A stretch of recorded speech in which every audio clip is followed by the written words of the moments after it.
वेलेथरा की सबसे बड़ी गलती सिर्फ इतनी थी कि वह बेहद खूबसूरत पैदा हुई थी, लेकिन उसकी यही खूबसूरती उसकी सबसे बड़ी सजा बन गई। समुद्र के देवता नेरियन ने उसके साथ जबरदस्ती की और हैरानी की बात यह थी कि सजा उसे नहीं बल्कि वेलेथरा को मिली। देवी एल्थीना ने गुस्से में उसे श्राप दे दिया। अब उसके बालों की जगह जहरीले सांप थे और उसका चेहरा एक डरावनी राक्षसी में बदल चुका था। उस दिन के बाद वेलेथरा हमेशा के लिए अंधेरी गुफाओं में छिपकर रहने लगी। वह दोबारा कभी सूरज की रोशनी नहीं देख सकी, लेकिन इसके बावजूद एक के बाद एक योद्धा उसकी गुफा तक पहुंचते रहे। सबका सपना सिर्फ एक ही था, वेलेथरा का सिर काटकर महान योद्धा बनना। लेकिन उन्हें यह नहीं पता था कि जो भी उस गुफा में कदम रखता है वह जिंदा वापस नहीं लौटता। एक आदमी अपनी आंखों के सामने अपने साथी को पत्थर बनते देख डर से कांप उठता है। घबराकर वह आंखें बंद करके तलवार घुमाने लगता है, लेकिन गुफा का डरावना माहौल धीरे धीरे उसका दिमाग तोड़ने लगता है। तभी अचानक वेलेथरा चुपचाप उसके ऊपर दिखाई देती है। अगले ही पल वह अपनी पत्थर बना देने वाली शक्ति इस्तेमाल करती है। आदमी पूरी तरह पत्थर भी नहीं बन पाता कि उसका शरीर टूटकर बिखर जाता है। यह देखकर डेरियस समझ जाता है कि वेलेथरा को हराना बिल्कुल आसान नहीं होगा। तभी पूरी गुफा में उसकी डरावनी हंसी गूंजने लगती है। डेरियस तुरंत एक योजना बनाता है। वह अपने साथियों से कहता है कि वे अंधेरे में छिपकर सही मौके का इंतजार करें और खुद को चारे की तरह इस्तेमाल करता है। अब वेलेथरा लगातार उस पर तीर चलाने लगती है, लेकिन एक भी तीर अपने निशाने पर नहीं लगता। धीरे धीरे वेलेथरा गुस्से में अपना आपा खोने लगती है। अब उसका पूरा ध्यान सिर्फ डेरियस पर होता है। तभी अचानक एक योद्धा पीछे से हमला करता है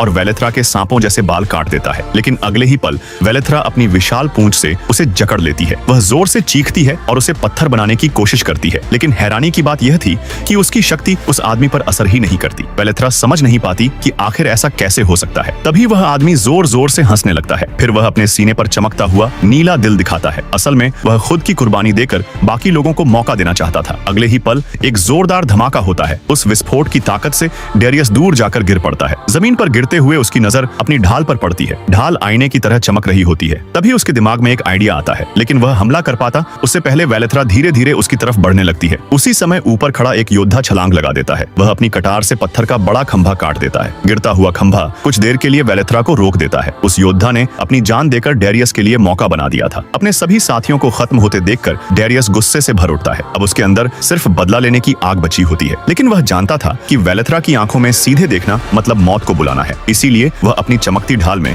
उसका प्रतिबिंब देखने लगता है। ढाल की मदद से वह वेलेथरा की हर हरकत पर नजर रखता है और जैसे ही वेलेथरा हमला करने की दूरी में आती है, डेरियस तुरंत अपनी आंखें बंद कर लेता है। फिर अगले ही वार में वह वेलेथरा का अंत कर देता है।